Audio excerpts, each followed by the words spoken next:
Assalamualaikum warahmatullahi wabarakatuh. Perkenalkan, nama saya Aisyah Utami dari Farmasi 6B Fakultas Kesehatan Universitas Harapan Bangsa Purwokerto. Pada video kali ini, saya akan mempresentasikan hasil merangkum saya pada mata kuliah Farmakoterapi 3 tentang Acute Management Brain Injury Patient dan Manajemen Nyeri. Untuk Acute Management Brain Injury Patient atau biasa disebut dengan cedera kepala, pada definisi cedera kepala sendiri atau trauma kapitis adalah suatu ruda paksa atau trauma yang menimpa struktur kepala sehingga dapat menimbulkan kelainan struktural dan atau gangguan fungsional jaringan otak. Dan untuk pembahasan yang kedua, yaitu tentang epidemiologi cedera kepala, di Indonesia mayoritas karena kecelakaan lalu lintas yang dapat dilaporkan kecenderungannya dari tahun 2007 dengan 2013 hanya untuk transportasi darat saja tanpa adanya kenaikan yang cukup tinggi, yaitu dari 25,9% menjadi 47,7%. Dan untuk pembahasan yang ketiga, yaitu tentang patofisiologi cedera kepala. Cedera kepala bisa terjadi karena trauma tajam atau tumpul, seperti terjatuh, dipukul, kecelakaan, dan trauma saat lahir yang dapat mengenai kepala dan otak, sehingga menyebabkan terjadinya gangguan pada fungsi otak dan seluruh sistem dalam tubuh. Bila trauma mengenai ekstrakranial dapat menyebabkan adanya laserasi pada kulit kepala dan pembuluh darah sehingga bisa terjadi pendarahan. Apabila pendarahan ini terjadi terus-menerus, dapat menyebabkan terganggunya aliran darah sehingga terjadinya hipoksia.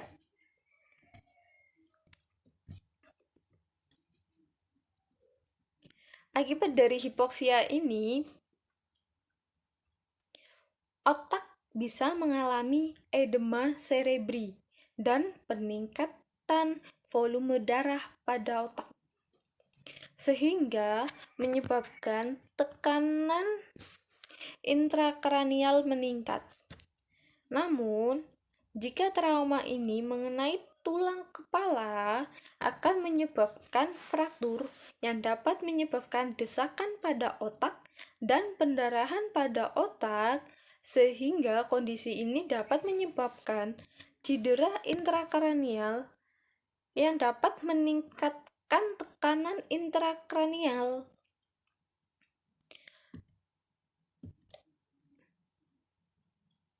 Akibat dari kenaikan tekanan intrakranial dapat merusak jaringan otak, bahkan bila terjadi kerusakan susunan saraf kranial, terutama pada motorik,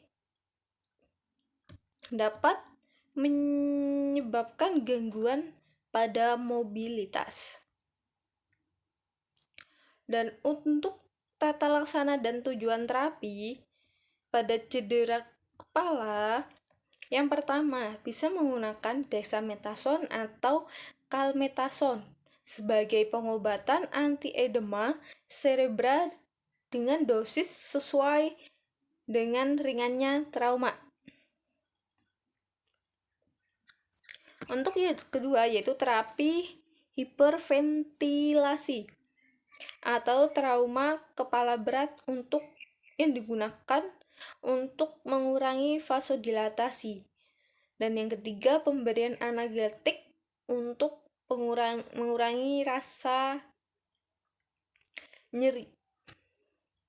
Dan yang keempat adalah pengobatan antiedema dengan larutan hipertonis, yaitu manitol 20%, glukosa 40%, atau gliserol. Yang kelima, yaitu menggunakan antibiotik yang mengandung barier darah otak atau penisilin, atau untuk infeksi anaerob diberikan metronidazole. Dan yang terakhir yaitu pembedahan. Langsung masuk pada pokok pembahasan yang kedua yaitu manajemen nyeri. Untuk definisi nyeri itu tersendiri, menurut IASP atau The International Association for the Study of Pain, nyeri adalah suatu pengalaman sensorik dan emosional yang tidak menyenangkan akibat adanya kerusakan atau ancaman kerusakan jaringan. Yang kedua yaitu tentang epidemiologi nyeri. Nyeri dapat mengenai semua orang tanpa memandang jenis kelamin, umur, ras, status sosial, dan pekerjaan. Nyeri bisa terjadi karena penyakit yang diderita oleh pasien itu sendiri. Contohnya kanker, diabetes mellitus. Dan untuk populasi remaja, bentuk nyeri paling umum adalah fibromialgia, disminor, migrain, somatis. Dan untuk populasi lanjut usia, biasanya terjadi nyeri kronik yang meningkat tajam.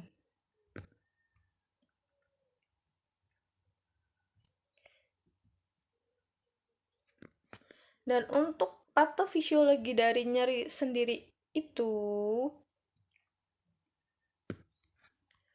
yaitu dengan adanya rangsangan nyeri yang diterima oleh nociceptors pada kulit, bisa intensitas tinggi maupun rendah,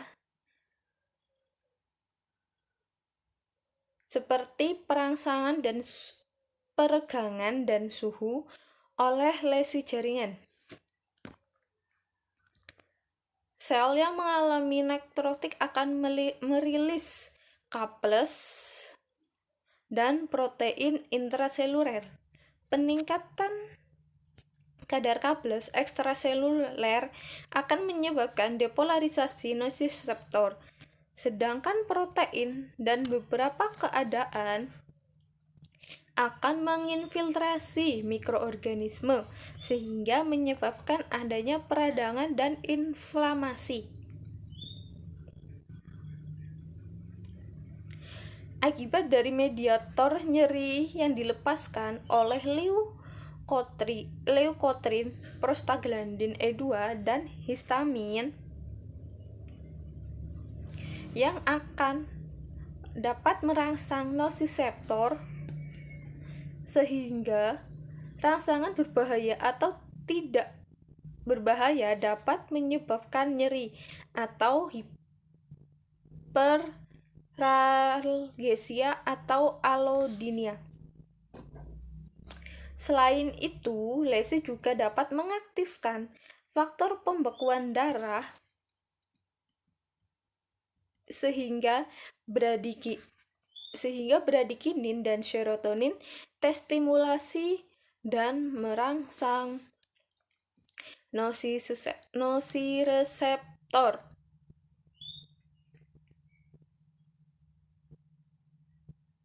Jika terjadinya okulasi pembuluh darah, maka akan terjadinya iskemia yang akan menyebabkan akumulasi K+ ekstraseluler dan H+ yang selanjutnya mengaktifkan nociceptor.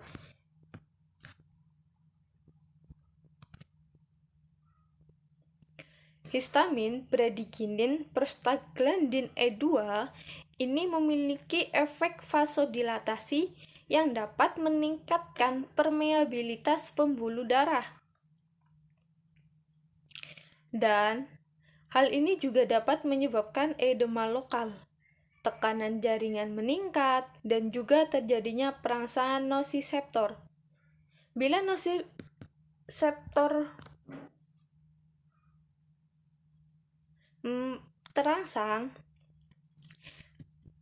akan melepaskan substansi peptida P atau SB dan kalsitonin gen terkait peptida atau CGRP yang akan merangsang proses inflamasi dan juga menghasilkan vasodilatasi dan meningkatkan permeabilitas pembuluh darah.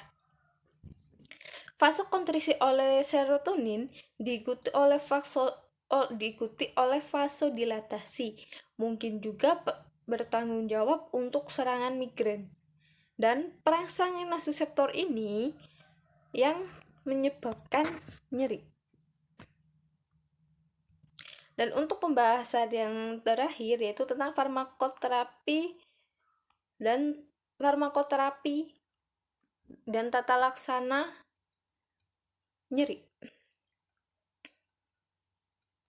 Untuk tahap yang pertama yaitu menggunakan obat analgetik non-opioid seperti NSAID atau COX-2 specific inhibitor. Dan untuk tahap yang kedua yaitu dilakukan jika pasien mengeluh nyeri, akan diberikan obat-obatan yang digunakan pada tahap 1 yang ditambahkan opioid secara intermiten. Dan untuk tahap yang ketiga yaitu dengan memberikan obat pada tahap 2 yang ditambahkan opioid yang lebih kuat. Ya, sekian presentasi dari saya tentang acute management brain injury patient dan manajemen nyeri.